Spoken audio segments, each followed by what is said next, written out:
Alright, what is up guys? This is a video I've been getting requested quite a bit recently because it's been really strong in the meta and I've been meaning to make it, so here we are. This is going to be the Frontline Smite Cleric build guide, so I can tell you guys how to build it. As a starter, I will say this build it's very strong. I think it's probably, actually no, I think is absolutely the best frontline in the meta, period. However, it is not completely without weaknesses. Generally, the best comp you're going to run this in will be Cleric, Cleric, Bard, with one of the Clerics being a pocket healer and the other Cleric being this right here, and then obviously the Bard just being a normal Bard, nothing special there.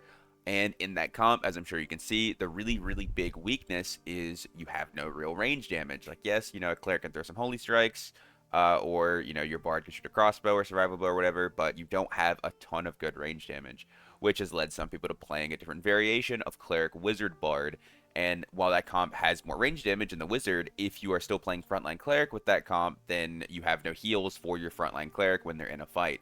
So as you can see, it's not like the comp is completely beyond broken with no counters. There are some counters. However, if you are playing melee heavy comps, think like something like I normally play, like Fighter Bard Druid, or Barbarian Bard Cleric, or anything like that, that most of your damage is front loaded onto melees, then this comp will probably beat you, and you've probably already lost to it at some point if you are an HR player, because this comp is just absolutely ridiculous. With the combination of perks that Cleric has, along with the gear they can wear, their weapons and everything, it just becomes a bit too strong to really be dealt with. So I will start off. I'm not going to go over literally everything in the Cleric skill tree. It's completely pointless. This is a specialized build I'm going over here. So the perks you pretty much will always run. I say pretty much, you will always run these perks if you're playing this build. Faithfulness, you get 15% divine magical damage bonus, and when a divine attack is successful, reduce their move speed bonus by 15% for 1.5 seconds. So for divine magic damage bonus, this works for things like Judgment, this works for things like Holy Strike, and most importantly, it works for Smites.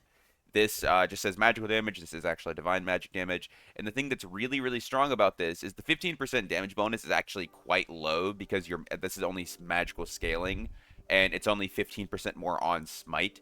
So it's only like 1.5 more damage actually per hit of Smite. That's really not relevant.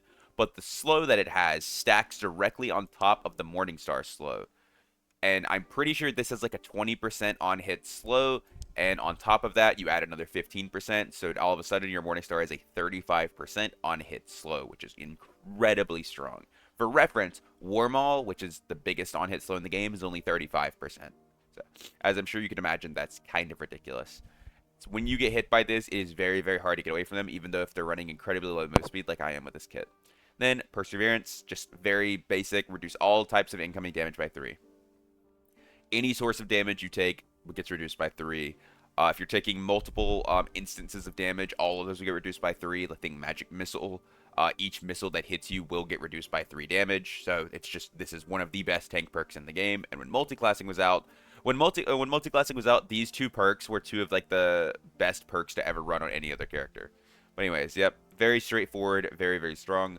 Blunt Weapon Mastery, this just gives you 15% damage bonus when you're using blunt weapons. Morningstar does count as a blunt weapon. And if you don't know what that is, your physical power bonus here, whenever you equip this or have a blunt weapon out, this just gets an added 15%. So this would put me to 22.5% with my Morningstar out. Just overall, really strong. This is going to give you somewhere around another 8 to 10 damage, if not a little bit more, depending on how hard you hit for. Really good. This is obviously, like, this is probably the weakest perk that you in theory could swap out, but truthfully speaking, none of these others is even remotely useful. Like Brewmaster, kinda, but the thing is, if you consider what Brewmaster does, it gives you 10 strength. This is effectively 10% fizz power, and this already gives you 15. Yeah, this gives you a tiny bit of HP, but it's also situational. Okay, and lastly, you have Protection from Evil. It reduces the duration of all harmful effects by 50%. This just reduces the duration of all debuffs by 50%. So that normally says harmful effects. It should be more clear. But yeah, so any debuff that hits you, it only lasts for half the time it normally would. I don't even know where the debuff duration stat is. Like you see right here, minus 62.5%. You can stack them further, and then it pretty much makes them last basically no time at all on you. It's incredibly strong. This is really good against things like Fire Mastery, Warlock Curses, on-hit slows is actually another really big one that you won't think of that this is pretty good against. You're pretty much like in melee when you're getting hit, you're pretty much never slowed. And then after that, Weak Point, Shriek of Weakness from Bard, those are the things this is really, really relevant against. Then moving on after that, obviously the skill we are running here is Smite. Deal an additional 10 with 100% magic damage scaling to all enemies you hit within 7 seconds. So the 1.0 here just means it scales on a 1-to-1 ratio. So any additional magic damage you may have, like right here, additional magic damage or true physical damage, it doesn't scale, just that doesn't matter. Additional magic damage scales with it, and also your magic power bonus scales with it.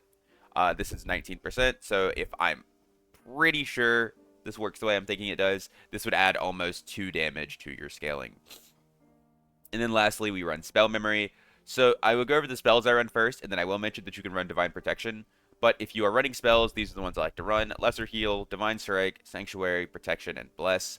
Honestly speaking, these 2 heals are pretty much irrelevant. You almost never really need them, and your healing is actually quite low. I'm actually pretty I mean, it's not the worst. I mean, at like a base, you're gonna heal for like 15 to 20, right? And I mean, that's not awful. Like getting 3 insta 20, like 3 heals of 20 like instantly isn't the worst thing. I mean, yeah, you could maybe run res if you're not running this with another cleric that has res, and it's probably not the worst. But at the end of the day, I don't really think it's gonna make that big a difference. You could also maybe run Holy Light if you care more about your teammates, like instead of Sanctuary, maybe you run Holy Light. But other than that, these 3 buffs you pretty much always run. Divine Strike gives you 5 weapon damage for 20 seconds. Bless gives you 3 strength, 3 agi, 3 will for 30 seconds. And Prot is just obviously a protection potion for 20 seconds. And then if you have buff duration, which is right here, these will last a bit longer on you, which you normally will because Cleric has a pretty high base will. So other than spells, what can you run? Divine Protection. So the thing about Divine Protection is this is like a budget build thing you can run, right? So you see, I'm like 51.9% PDR here. So let's say I popped it even, not even counting a shield, I would obviously be losing value because you can't overcap whatever the max is. The max PDR is 75%. So this would bring me to 75%, and then some of it would be wasted. But what you can do is you can build, like less PDR, for example. Like let's say, you throw this on. That's actually not even that much less. It's kind of funny. But you build like something that's not quite as tanky, that has more maybe dexterity or has more damage or stuff like that, and you have less PDR, and then you put Divine Protection on and you fight her on this Divine Protection cooldown. Because then you effectively have 75% PDR, even without actually having 75% PDR. Other than that, though, you're probably you're not running anything else like Holy Fury, Judgment, Spell Memory. These are all completely irrelevant. You're not going to run any of those. And then for the gear you use, Morningstar is always going to be your best weapon. It has the highest base damage, the best armor pen, and the boosting penalty is not that bad. This is just all around the best weapon. It's very similar to Flange Mace in the time it takes to swing it and everything, but it has more damage, and that's all really that matters. And has a better moveset, even though they're similar, but this one has a bit more diagonal and straight vertical, so better upgrade here. For the shield, I like going a double PDR shield. Last stat could be HP, could be max health, weapon damage, really anything. But I don't really have that much PDR on this build. I want to be as close to 75% as possible. So going double PDR is ideal for me. Then onto like Hound Skull. This just has max health buff duration. It's just ideally you get something that has like max health, dex, even action speed's a pretty solid roll. Really anything. Like, there's so many stats this build can run. Like, you could just run almost pure tank stats and still do insane damage because you have a really high base damage weapon and you have the 5 weapon damage buffs and smite. So really just tanky helmet here. Necklace, this is pretty much exactly what you would want on a necklace. Maybe 10 armor rating over 1.5 PDR depending on where you're at on the curve. But generally speaking, this would probably be the exact necklace you would want. Obviously, if you can get higher rolls, it'd be ideal, but this is pretty much BIS. Book, just throw 3 magic healing on a book, doesn't matter. Maybe buff duration if you can get it. Buff duration isn't actually bad because it's where you're going to be casting your buffs from. But like magic healing, buff duration, best stats you can roll on a book. Champion armor. This is, once again, the exact stats you're looking for. HP, armor rating / PDR, and then buff duration, really, really nice. Other than that, like, you could drop, like, the buff duration isn't super important. You could, in theory, drop this to go for another HP roll or an armor rating roll, which would probably be better. Like, if I had the choice between buff duration or armor rating on this piece, I would take armor rating, but this is still a very, very good piece. Then I've been running heavy gauntlets.